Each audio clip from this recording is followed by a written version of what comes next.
Atención, noticia de última hora.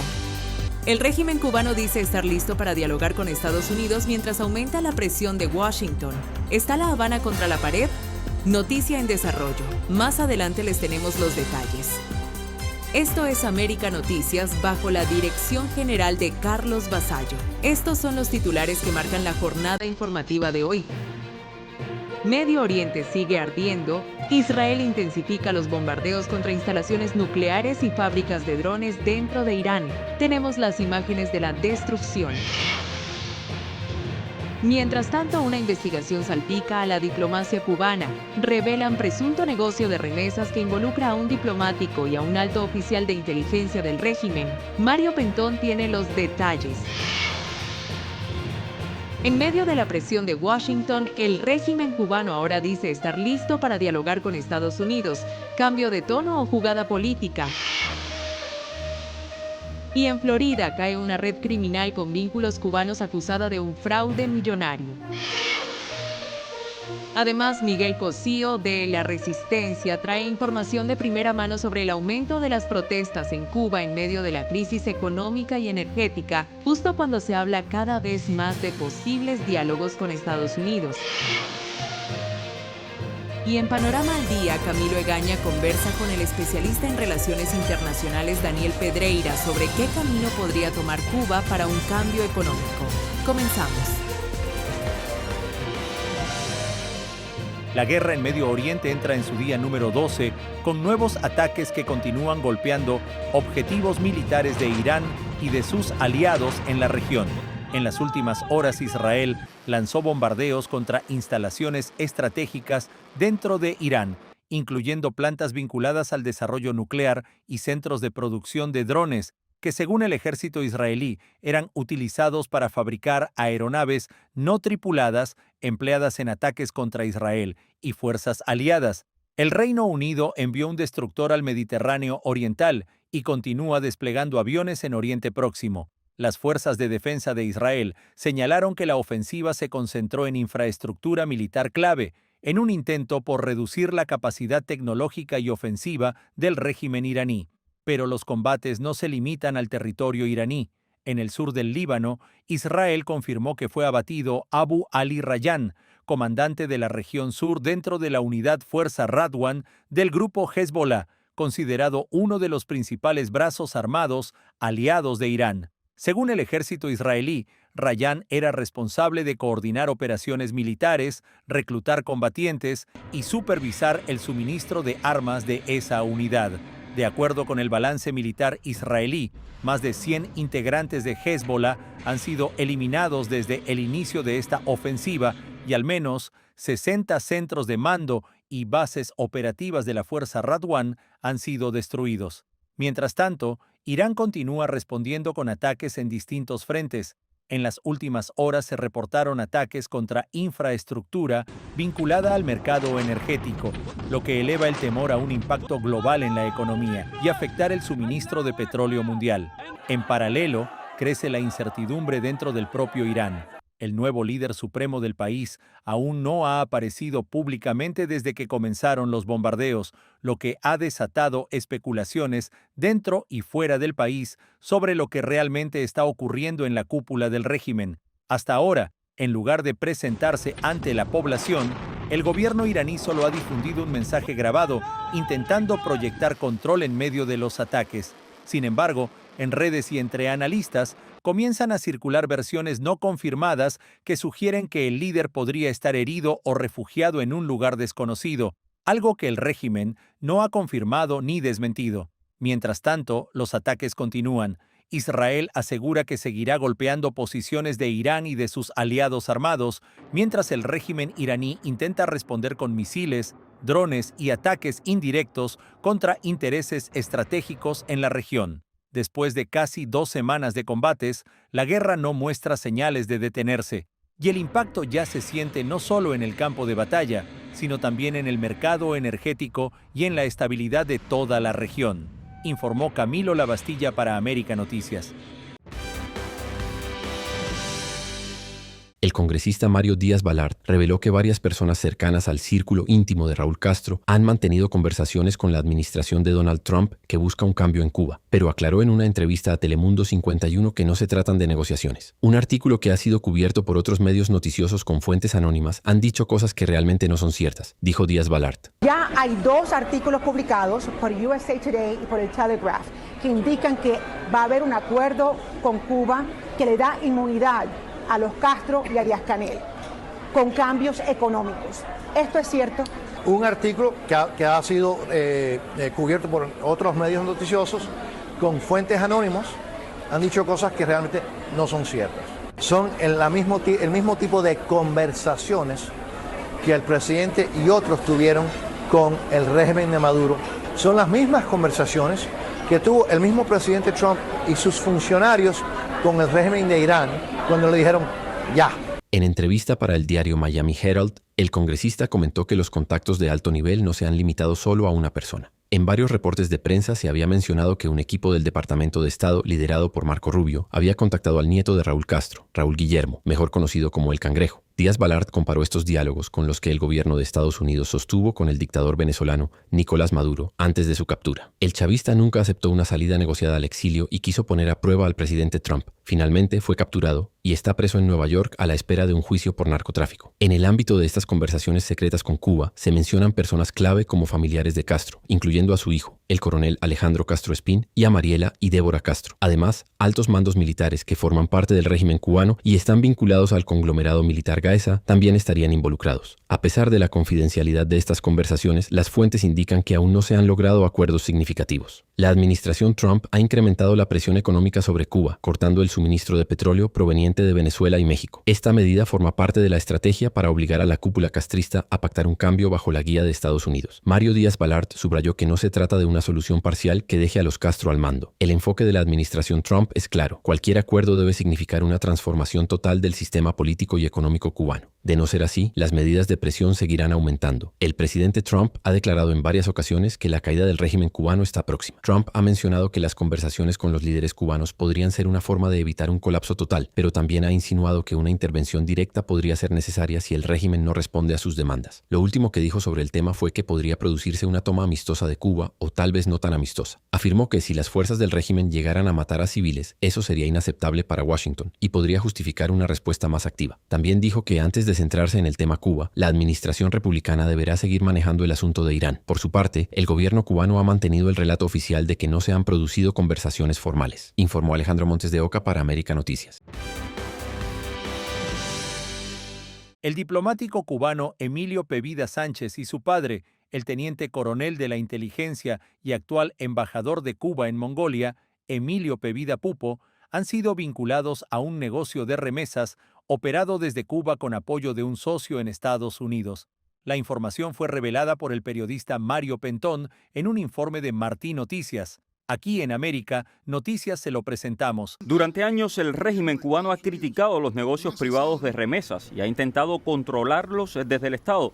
Pero una investigación de Martí Noticias revela ahora que un diplomático cubano, hijo de un oficial de la inteligencia, también diplomático, estaría operando precisamente un negocio de remesas desde la isla y con un socio en los Estados Unidos. Se trata de Emilio Pevida Sánchez, diplomático cubano e hijo del teniente coronel de la inteligencia Emilio Pevida Pupo, actual embajador de Cuba en Mongolia. Según pudo comprobar Martí Noticias, Pevida Sánchez maneja un servicio para enviar dinero a la isla que promociona a través de un número telefónico registrado a nombre de su propio padre. La promoción circuló inicialmente en grupos privados de WhatsApp del entorno cercano de la familia. El mensaje es directo: remesas activas desde Estados Unidos y Europa para Cuba. Martí Noticias verificó además en las bases de datos de Texas que el número desde donde se promociona el servicio está registrado a nombre del embajador Emilio Pevida Pupo. Para comprobar el funcionamiento del sistema, Martí Noticias contactó directamente al diplomático para solicitar el envío de dinero a la isla. Durante la conversación, Pevida Sánchez proporcionó un número telefónico en Estados Unidos registrado a nombre de Reinier Gómez Hernández, quien aparece como el receptor de las transferencias. El diplomático envió además una serie de instrucciones muy precisas para realizar la operación. Entre estas reglas se pide no incluir ninguna descripción en las transferencias, enviar una foto de la cuenta de Zelle desde donde se hizo el pago, evitar cualquier referencia a Cuba o a la transferencia de dinero. El mensaje también advierte que no se debe llamar ni escribir al número utilizado para el contacto. La cuenta bancaria utilizada para recibir los fondos pertenece a Reinier Gómez Hernández, quien reside actualmente en el estado de Indiana. Fuentes verificadas por Martín Noticias indican que Gómez Hernández entró a Estados Unidos por la frontera en el 2024 solicitando refugio y estaría en estos momentos tramitando su residencia permanente bajo la ley de ajuste cubano. Martín Noticias intentó contactarlo, pero no tuvo respuestas. Emilio Pevida Sánchez trabajó como diplomático en la Embajada de Cuba en Siria hasta la caída del régimen sangriento de Bashar al-Assad. Tras la toma de Damasco por las fuerzas rebeldes, se trasladó a Beirut, desde donde escribió a conocidos: "Seguimos en combate y guapeando", una vieja jerga inspirada en Miguel Díaz-Canel. Según el investigador Luis Domínguez de la Fundación para los Derechos Humanos en Cuba, Emilio Pevida Sánchez es un oficial de la Dirección de Inteligencia del Ministerio del Interior, altamente entrenado por la seguridad del Estado. Pero no se esperaba esta llamada de Martín Noticias. Hola Emilio, ¿cómo estás?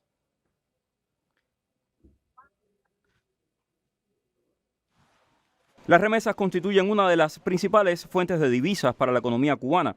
El caso plantea interrogantes sobre la participación de funcionarios vinculados al aparato diplomático y de inteligencia del régimen en circuitos financieros informales que operan entre Cuba y los Estados Unidos. Martín Noticias intentó contactar también a Emilio Pevida Sánchez para obtener su versión de estas operaciones. Mario Pentón para Martín Noticias. Continúa con nosotros aquí en América Noticias. Una sofisticada red criminal que operaba en el sur de Florida terminó desmantelada y con 5 de sus integrantes tras las rejas, incluidos ciudadanos cubanos, tras un fraude millonario con tarjetas de crédito y lavado de dinero. La Fiscalía Federal del Distrito Sur de Florida informó que el grupo logró generar más de $3,5 millones en cargos fraudulentos, utilizando negocios, empresas fantasma y sistemas de pago electrónico para mover el dinero sin levantar sospechas.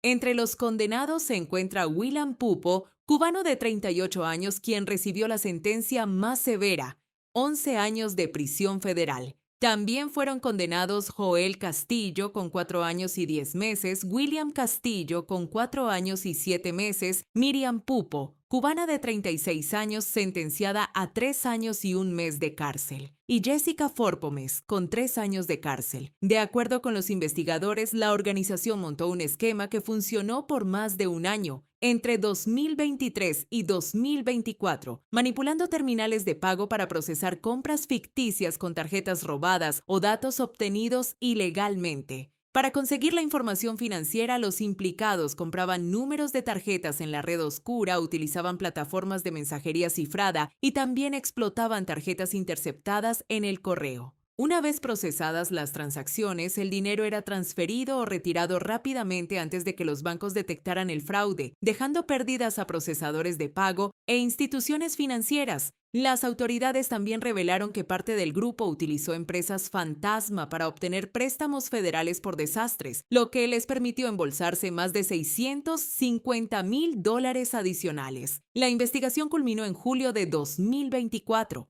Cuando agentes del Servicio Secreto de Estados Unidos realizaron una redada en una vivienda de Pembroke Pines en Broward, donde fueron arrestados varios de los implicados. La Fiscalía advirtió que este tipo de esquemas criminales erosiona la confianza en el sistema financiero y aseguró que quienes participen en fraudes de esta magnitud enfrentarán condenas severas en tribunales federales, informó Leticia Grau para América Noticias.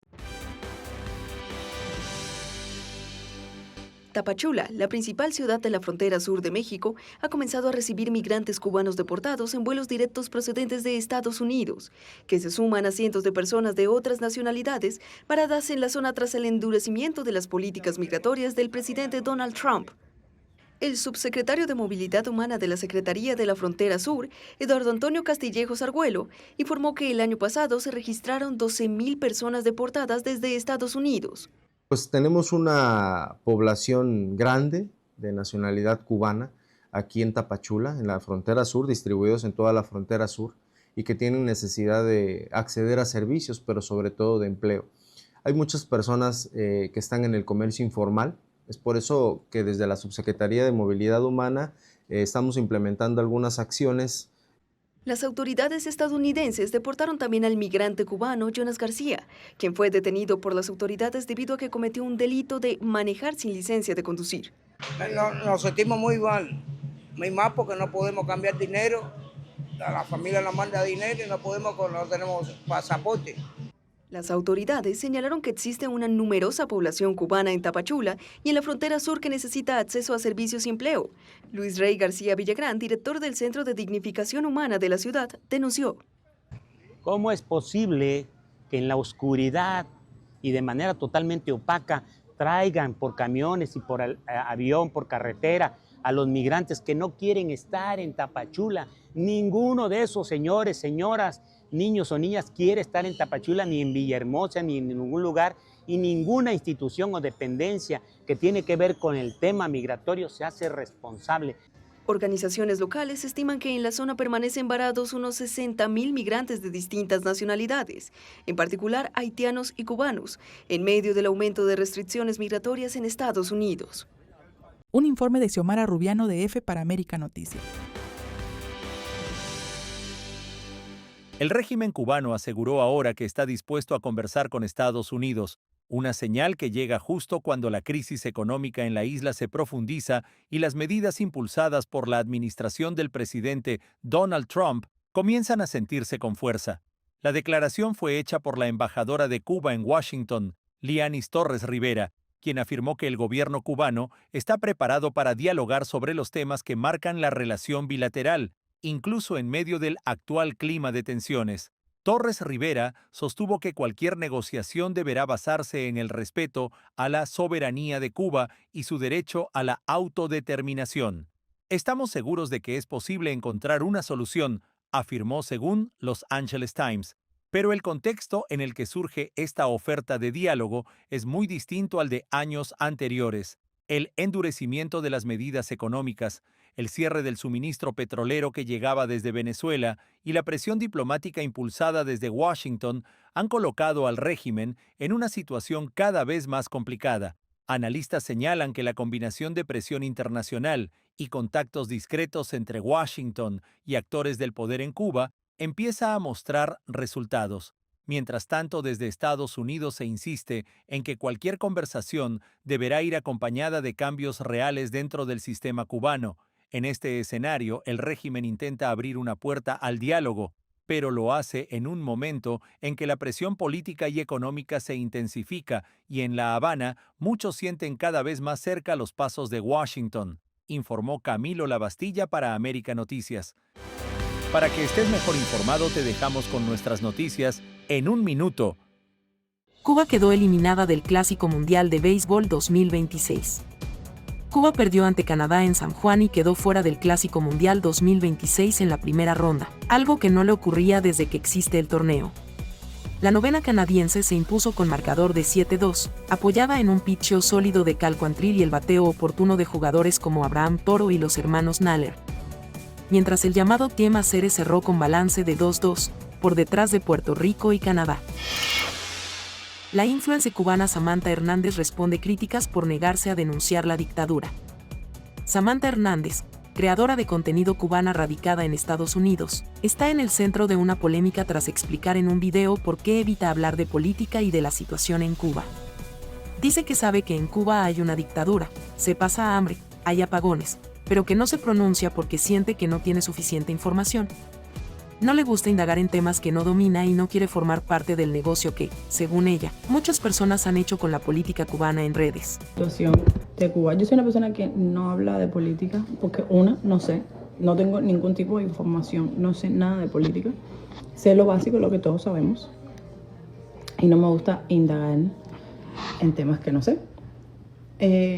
También siento que la política, que el tema de política principalmente con mi país es un negocio, tanto para las personas que trabajan en redes sociales como para otras personas, siento que es un negocio y yo no quiero pertenecer a ese circo. Entonces, no voy a hablar de la situación de mi país cuando tú quieres que yo hable, no voy a hablar cuando tú quieres que yo hable, voy a hablar cuando yo sienta que debo hablar. Yo tengo mi post preparado hace días, programado para subirlo porque a mí me nació subirlo, ya mañana cuando yo lo suba lo verán. A mí me nació subirlo, me nació escribir lo que me nació escribir y ya está. No voy a hablar de nada porque tú quieras que yo lo hable. Gerardo Hernández defiende a Jorge Perugorría y culpa a Trump de la crisis en Cuba. Gerardo Hernández, exespía de la Red Avispa y actual coordinador de los CDR, salió en defensa de Jorge Perugorría tras las críticas que recibió por responsabilizar a Donald Trump de la crisis en Cuba. Hernández afirmó que el actor tiene razón al señalar que la política de estrangular a la isla con sanciones y cortar el acceso a combustible empuja al país hacia una crisis humanitaria. También acusó a sectores del exilio de atacar a Perugorría por miedo a que figuras reconocidas de la cultura expliquen al mundo el impacto del embargo y la presión económica sobre la población cubana. Estamos de regreso en América Noticias junto a La Resistencia con Miguel Cosío. Mi querido amigo Pepe Forte, personalidad radial, comunicador, periodista acucioso, el hombre del ático de Pepe, un experto lo mismo en música que en radio. Pepe, no sé, tengo esto lleno, pero sin duda me gustaría arrancar por el tema de Cuba. Me ha quedado, desde anoche me ha quedado una frase que los cubanos que llevan varias noches ya en protesta en la isla, sobre todo en la ciudad de La Habana, y la frase que me ha quedado acuñada en la cabeza es, y quizás de las tantas que salió el 11 de julio, esta me gusta más. La frase es la siguiente: no queremos luz, queremos libertad. Qué bueno. Entonces, bueno, tengo lo de las protestas y quiero compartir contigo, empezando por esta decisión del régimen castrista de racionar la electricidad a los actores privados, si es que así se pueden llamar los pocos actores privados. Estamos hablando de unos 110.000 negocios pequeños que hay en Cuba, y entonces le han dicho, no, apriétese el cinturón usted. ¿Qué piensas, Pepe, de esta? Que quede claro que la sonrisa o la risa esta, de alguna manera sarcástica, que estamos dedicándole tú y yo a la información, es precisamente riéndonos de este sinsentido, de esta vida loca, de esta suerte como de Macondo en que se ha convertido Cuba. Estamos comentando que dentro de esta cantidad de restricciones que hay de energía, que es limitaciones de corriente, que no la hay, además apagones, y que tampoco hay combustible, de pronto vienen a hacer más oscuro el apagón todavía, francamente. Qué buena frase. Me parece una más locura. Oscuro el apagón.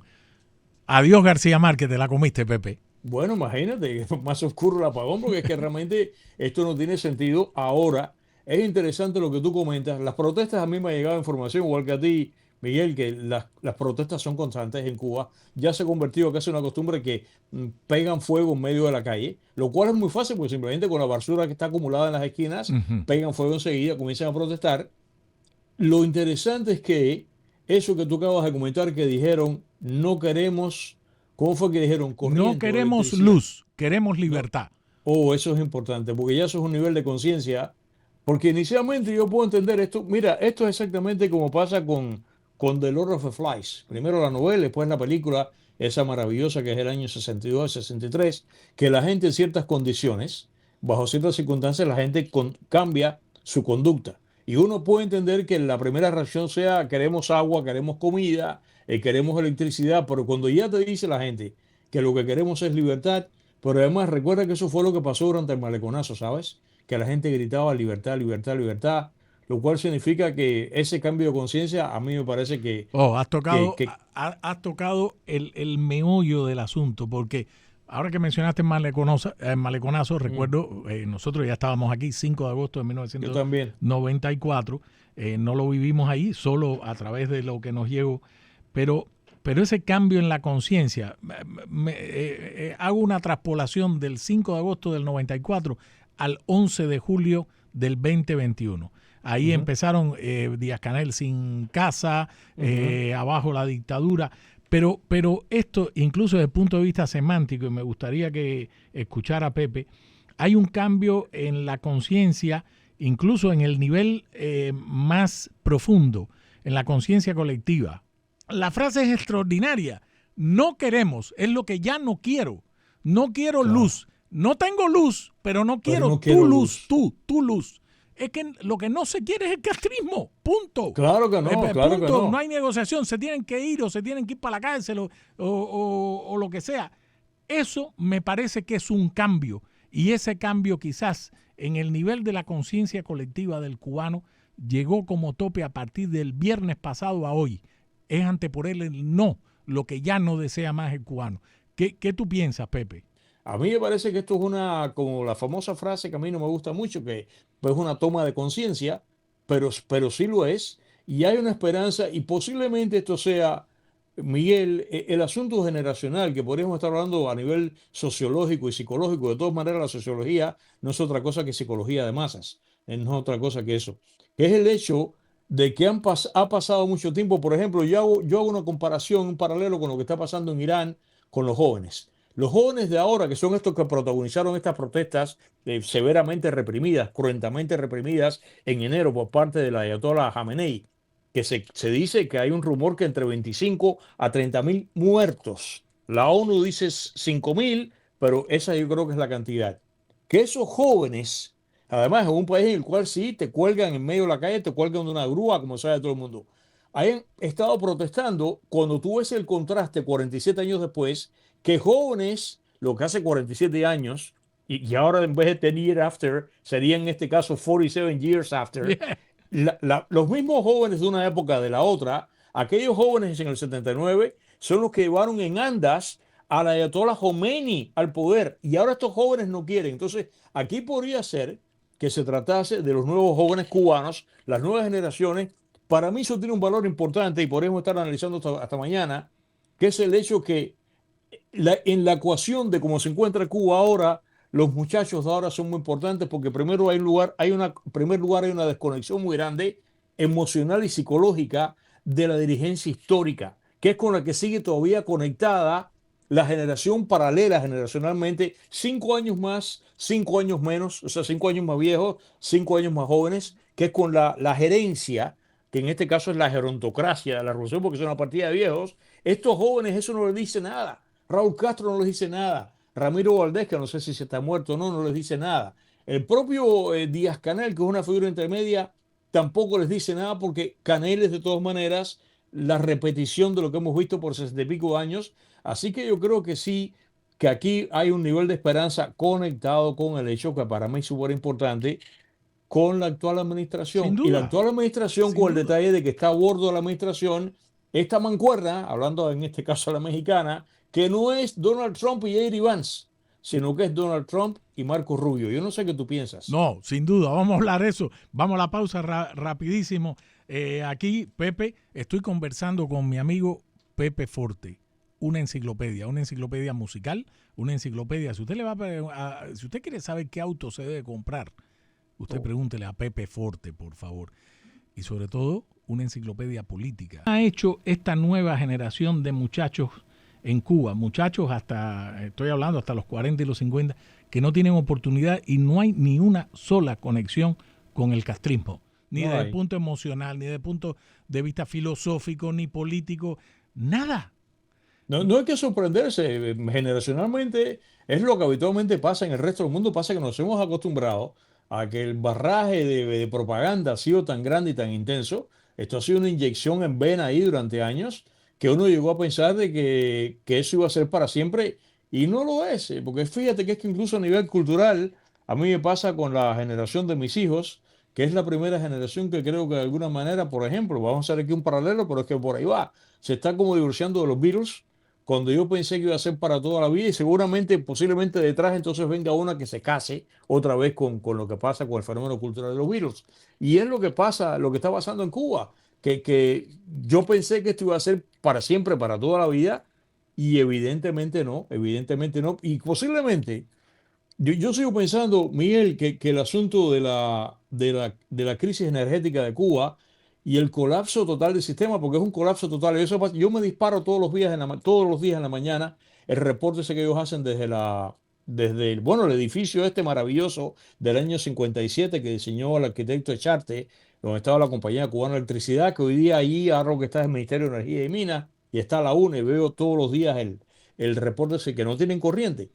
Y yo sigo pensando que la crisis energética, ellos siguen diciendo todos los días en la mañana que la crisis que tiene Cuba es por insuficiencia de combustible, lo cual es cierto. Pero no solamente eso, es que el sistema está colapsado. Pero aquí es donde venimos ahora, que la falta de corriente que lo genera todo, entonces genera, por supuesto, efecto dominó, no hay, por tanto, bombeo de agua, y si no hay combustible tampoco entonces hay transporte y no hay servicios comunales, que es la razón por la cual están todas las calles llenas de basura. Pero es que estos jóvenes de ahora necesitan estar interconectados. Y cuando no hay corriente, y lo que viene solamente es, hablando a la cubana, un buchito de corriente, por cierto, no es sabroso hasta el último buchito como el café que tú sabes, sino que es un momentico de corriente que no pueden cargar el celular. Estos jóvenes viven de interconexión. Recuerda que las protestas universitarias que hubo el año pasado, cuando les reaccionó la internet, fue que no se podían conectar. Un chiquillo hoy día en el mundo entero, y yo he viajado bastante, incluso yo he estado en los países más pobres del mundo y los veo en, no sé, ¿qué te cuento? En Marruecos, en Laos, en Camboya, en Vietnam, que el celular, yo creo que si hay un nombre correcto es decirle al teléfono celular, porque es como el tubademecum que va contigo donde quiera y es como una célula más de tu cuerpo. Así es. A mí realmente yo sin el celular, y yo vivo con el celular, pero por ejemplo yo soy lo que estoy sentado, que yo vuelo muchísimo en el aeropuerto y yo estoy mirando por la ventana en la sala de espera, mirando los aviones y cuando yo miro, está todo el mundo con el celular en la mano mirando por el celular y la gente tiene una adicción que no se puede quitar. Entonces, para estos muchachos que no tengan celular es terrible. Y es la razón por la cual están en este momento gritando libertad, porque seguramente saltaron, posiblemente un componente de corte cultural electrónico o de corte tecnológico, que es lo que posiblemente los conduzca a este grado de rebeldía. Lo que Pepe ha traído a la mesa es que esa extensión del hombre, que es un teléfono celular o una tableta, o ahora que estamos en la era de la inteligencia artificial, eso es una extensión del hombre. Por lo tanto, al ser una extensión del hombre, no solo es una necesidad del ser humano de trabajar, moverse, agarrar, comunicarse con esa extensión del hombre, sino que si te la corto, eso está cercenando una parte de tu cuerpo. Entonces, quizás para esos muchachos efectivamente, fíjate la frase, no queremos luz, queremos libertad, está asociado semiológicamente un componente con otro. Eso en algún momento los teóricos o quizás los sociólogos estudian el fenómeno cubano, porque siguen hablando que si una Delcy Rodríguez cubana, que si Venezuela. Señores, Cuba no es Venezuela, para nada. No, para nada. Esa es una cosa que son hermanos. Hace rato quiero debatir contigo aquí en mi programa, contigo aquí ahora. Seguro. No hay para nada, empezando, y yo no sé qué tú pensarás. Yo estoy feliz, Miguel, con lo que pasó en Venezuela el día 3. Duda. Con la extracción de Maduro. Ok, hasta ahí llegamos. Me parece muy bien. Además, la operación como tal, que fue impecable. Eso, ok, todo está bien.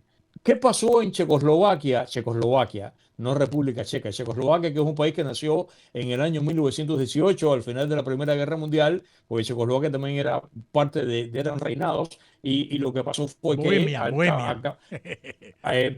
y Moravia, al acabarse el sistema de imperios, Checoslovaquia, esa área se junta exactamente lo que es hoy día Chequia, República Checa con Eslovaquia, que por cierto Eslovaquia la maltrataron muchísimo, y ya nació Checoslovaquia en el año 18 y que termina ahora, después del 89, con la caída del muro de Berlín, y Checoslovaquia creo que termina 90, 91 aproximadamente por ahí. Pero el punto que voy es que antes de eso, cuando era Checoslovaquia como tal, y Hitler se mete en el llamado Sudetenland, que es este borde fronterizo, ¿en qué lado usa el cual tenía razón? Y por supuesto que yo va a defender a Hitler, ni me busques para eso, esto es una figura abominable para que nadie me malinterprete. Pero cuando él dice que los ciudadanos que estaban en el Sudetenland, que son checos de nacimiento, pero que son alemanes y le va encima, ahí es que eso es lo que genera la conferencia de Múnich. El gobierno que estaba allí, que era el gobierno de Beneš, tiene que salir corriendo y refugiarse en Londres, y durante toda la guerra era el gobierno en armas, en el exilio checo. Se acabó la guerra, ¿y qué fue lo que pasó? Trajeron de vuelta a Beneš, otra vez. Entonces, ¿por qué ahora cuando pasó lo que extraen a Maduro, por qué no traen al gobierno de Beneš, que está representado por el mundo, y decidieron esta onda? Pero, por ejemplo, una de las razones por las cuales, para apoyar tu argumento que tú dices que Cuba y Venezuela no hacen silueta, habrá alguna silueta, claro que la hay, pero en términos, la parte más intensa no. ¿Por qué razón? Porque para que tú veas, en Cuba, si sacamos a esta gente de ahí, como se está hablando que sería ahora Canel y Raúl, en Cuba se habría un vacío de poder. Yo no quiero una transición de esta manera amañada, pero en Cuba se habría un vacío de poder. En Cuba no ha habido elecciones, en Cuba no hay sociedad civil, de manera que en Cuba se habría un vacío de poder. Y eso venimos al punto que tú dices que Cuba y Venezuela no hacen silueta. No, y ni Cuba, ni Venezuela, ni Irán. Y en el caso de Cuba, cuando mucha gente habla, bueno, una hoja de ruta tipo la primera fase que sea la estabilización, la segunda reconstrucción o recuperación y la última la transición. No, hay una fase anterior a todas esas, que es la emergencia. Cuba es un país en un estado de guerra, tal cual. Y es más, el proceso de cambio en Cuba es inédito.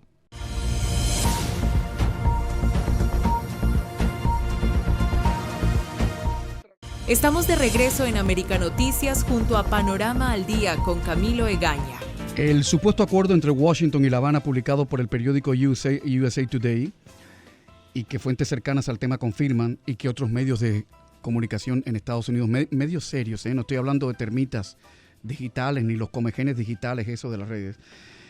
Ese acuerdo implica, según lo publicado, apertura económica, pero no libertades en la isla. Al parecer, reitero, se estaría negociando sacar del juego a Miguel Díaz-Canel, pero garantizando de alguna manera la permanencia de la familia Castro. Según el periódico USA Today, el acuerdo garantizaría flexibilizar las restricciones de viajes a la isla, negociar el uso de puertos, energía y turismo, e incluso levantar algunas sanciones del embargo. Y esa va a ser mi primera pregunta para el profesor Daniel Pedreira, profesor de Relaciones Internacionales de la Universidad Internacional de la Florida. Profesor Pedreira, buenas tardes, gracias por estar en el programa. Buenas tardes. Profesor Pedreira, eso de incluso levantar algunas sanciones del embargo, ¿el presidente Trump puede unilateralmente levantar algunas sanciones del embargo o eso le corresponde al Congreso? Cualquier tema que trate de levantar sanciones impuestas por el embargo, impuestas por la ley Helms-Burton, que es una ley del Congreso de Estados Unidos, solo puede ser modificado o cambiado o eliminado por el propio Congreso, por una votación de la mayoría del Congreso. Lo que el presidente puede hacer, y es lo que vimos que el presidente Obama y otros presidentes han hecho, es realizar algunas medidas en cuanto a la flexibilización, por ejemplo, de temas como los viajes, las remesas, etcétera. ¿Cuba podría cambiar sin deshacerse de los Castros o de la sombra del castrismo? Yo no creo que puede cambiar deshaciéndose o sin deshacerse de los Castros, de la familia que aún queda ahí, los descendientes de los Castros originales o de incluso esa sombra del castrismo. Miguel Díaz-Canel, que tanto hablamos que no tiene el mismo empuje o carisma de los Castro, se afinca en la figura de Raúl Castro precisamente porque le da una especie de legitimidad revolucionaria, un mito revolucionario, y lo ata a esa generación anterior. Pero sin los Castro en el poder, creo que la situación sería mucho más, sería muy distinta a la que estamos viendo. También se está hablando de que quizás una intervención de Estados Unidos llevaría a un escenario donde se quita a Miguel Díaz-Canel del poder y se deja todo el resto del aparato en su lugar. Eso no representa un cambio significativo para lo que es el régimen. Eso sería quitar a una figura simbólica que, bueno, tiene el título de presidente, pero es un presidente simbólico porque, de nuevo, si Raúl Castro permanece en el poder o en el escenario político cubano, y la familia Castro sigue tan vinculada y arraigada no solo al poder, sino a la economía cubana, no va a cambiar nada absolutamente en Cuba. En las últimas horas el presidente Trump ha vuelto a insistir en el tema de Cuba y ha vuelto a declarar y a parafrasearse a sí mismo diciendo: la toma de Cuba puede o no ser amistosa, cita textual. Pero Mike Johnson, que es uno de los políticos más significativos del Partido Republicano, ha dejado claro también en las últimas horas que no va a haber envío de tropas a Cuba. Algunas personas creen que el fin del gobierno, que el colapso del gobierno va a estar precedido por una guerra civil y piensan que todo se va a dirimir a golpe de machetazo y de sangre. Otros dicen que no. ¿Qué podría pasar, profesor? Cualquier escenario puede suceder dentro de Cuba. Hay una población que está desesperada porque o sea, toda la sociedad cubana, la economía cubana se ha colapsado, y esto no es un colapso filosófico, un colapso político, sino ya es un colapso que afecta a cada cubano, que se le va la luz de repente durante horas. Y eso afecta lo poco que tienen de comer, porque no tienen con qué refrigerarlo, etcétera. Afecta, sabemos, la situación de la salud, donde hay muertes, un incremento en muertes debido a todas estas epidemias, que está afectando a familias cubanas de a pie. O sea que vemos una confluencia de crisis en Cuba, que por un lado, la desesperación de un pueblo a veces lo lleva a tomar cartas en el asunto de una forma violenta, pero a veces vemos lo contrario, y hemos visto lo contrario, donde un pueblo dice hasta aquí hemos llegado, y empiezan a protestar de forma pacífica. Si la historia reciente de Cuba es algún indicio de lo que puede pasar, es buena señal que hemos visto que la población, tanto el 11 de julio de 2021 como en los últimos días, ya sea en pequeños pueblos o barrios, o en protestas como la que hubo de algunos en la Universidad de La Habana hace pocos días, es un buen indicio que estas protestas han sido pacíficas, que han sido no violentas, y que el pueblo quiere expresar su frustración, pero lo está haciendo de una forma cívica. Y creo que eso es importante cuando hablemos de ya un periodo de transición hacia la democracia, donde impere el deseo de un mejor futuro sin la violencia, sin la criminalidad. Pero también el factor en juego que puede cambiar esa variante es si las fuerzas represivas del castrismo se tiran a la calle, claro, a acabar con esas protestas. Que lo van a hacer de alguna manera, porque, en fin, la cabra tira al monte. Profesor, los más optimistas hasta ahora están hablando ya de la posibilidad de una cubastroika, de una perestroika a la cubana, y hablan de las concesiones que haría el régimen. En fin, están eufóricos, yo lo entiendo. Pero a mí me gustaría reflexionar y pensar en qué concesiones pediría Estados Unidos al régimen cubano. Tenemos que ver un poco más de detalle de lo que se está hablando, y creo que eso va a salir en las próximas semanas, si Dios quiere. Pero hay mucha incertidumbre en estos momentos, pero lo que sí está saliendo, como lo que ha salido en el artículo de USA Today, que mencionó anterior, de USA Today, y otros artículos similares que han estado saliendo, creo que es muy preocupante, porque parece que el enfoque más bien es económico y no político, que eso conlleva la cuestión de los presos políticos, la cuestión de la represión contra la ciudadanía cubana y otros aspectos que son muy preocupantes. Profesor Daniel Pedreira, profesor de Relaciones Internacionales de FAYU, muchísimas gracias por haber estado en el programa. Gracias a usted. Muchas gracias.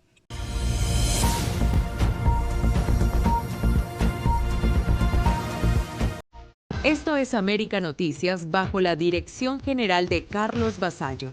Información confiable y al momento, de lunes a viernes a las 7 y a las 10 de la noche, aquí en América Noticias.